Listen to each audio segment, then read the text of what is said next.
A generosidade vence todas as carências. Na liturgia deste domingo, 32º do tempo comum, veremos, na primeira leitura, que a generosidade vence todas as formas de carências, pois a viúva de Sarepta, que representa todos os que sabem partilhar, mesmo vivendo na pobreza, quando partilha o que tem, não o que sobra, por obediência à palavra de Deus, gera vida e esperança ao seu redor, e ainda atrai as bênçãos de Deus. No Evangelho, Jesus nos previne quanto ao modo de proceder em relação à vivência da caridade. Diz que o exibicionismo e a ostentação são formas de culto à superioridade e não agradam a Deus.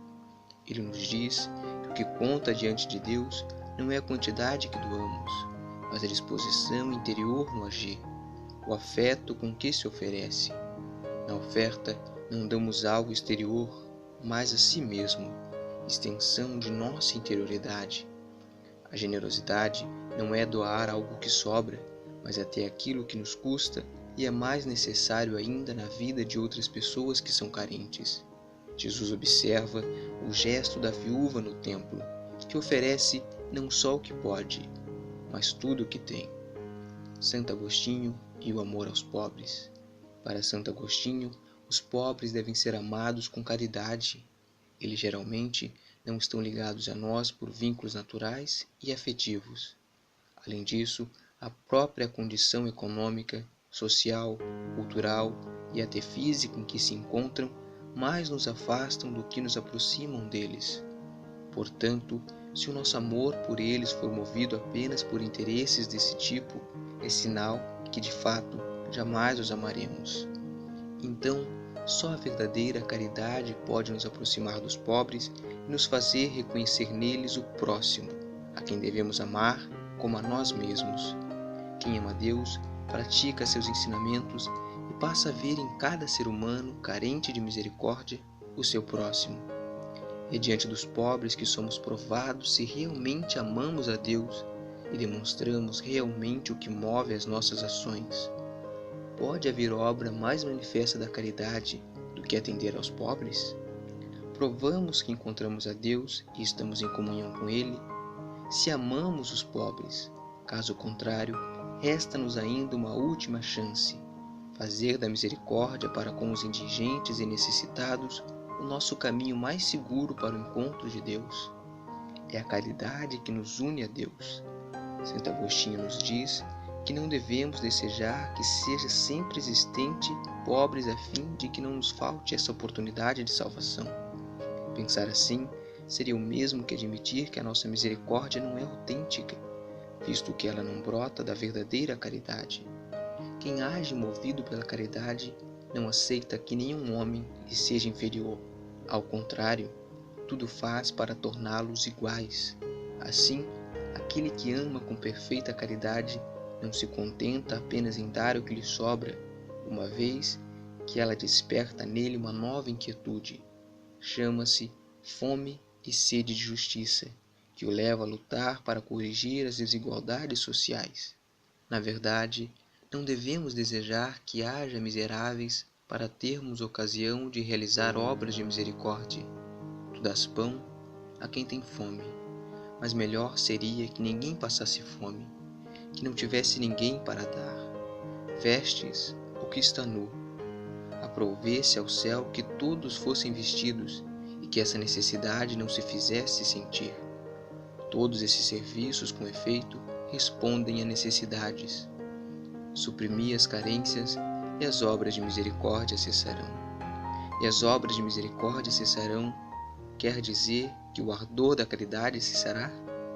Mas autêntico é o amor que dedicas à pessoa feliz, que não precisa de teus dons. Isso porque, prestando serviço a um necessitado, talvez deseje te exaltar diante dele. Ele está carente, tu lhe dás parte de teus bens, e por que dás? Tu te imaginas superior àquele a quem dás. Deseja, ao contrário, que ele te seja igual. Isso para que ambos estejam sujeitos àquele a quem nada se pode dar. No sentido acima proposto, percebemos que muitas coisas podem ser feitas sob a aparência do bem. mas que não procedem da raiz da caridade.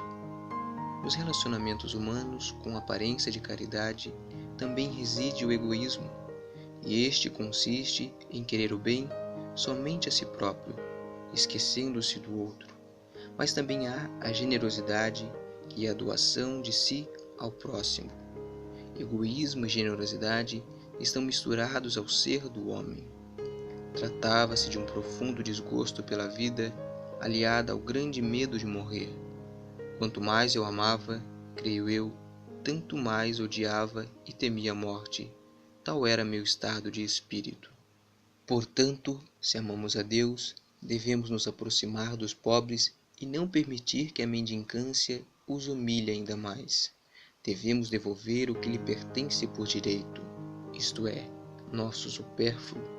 O supérfluo dos ricos é o necessário dos pobres.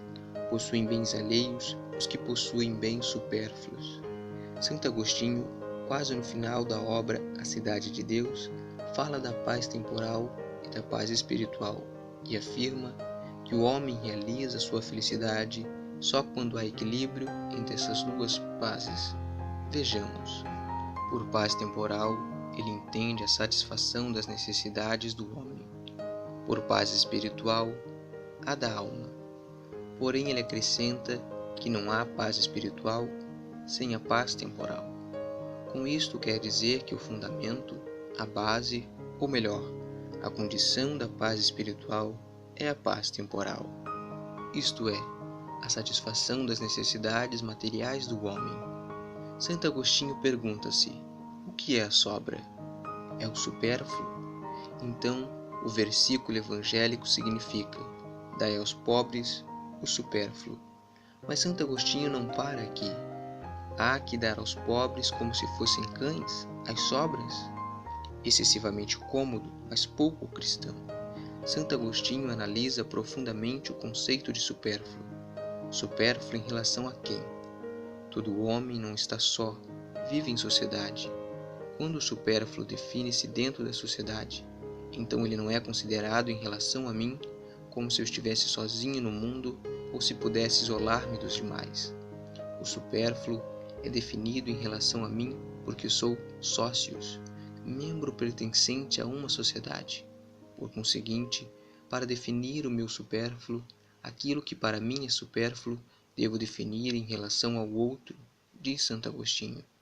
Portanto, define-se assim: aquilo que é supérfluo para você é o necessário para outro. Definindo assim, o supérfluo adquire uma enorme importância social. Ou seja, cada homem deve definir o seu supérfluo não em relação a si, mas em relação à necessidade da sociedade em que vive.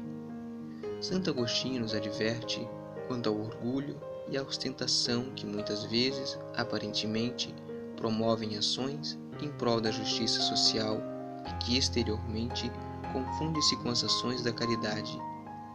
Devemos distinguir o seguinte: enquanto os que possuem a perfeita caridade buscam realmente a igualdade entre os homens, os que agem por ostentação e orgulho, apesar das aparências, de fato não desejam essa igualdade, visto que com a chegada dela desapareceriam as suas oportunidades de autopromoção.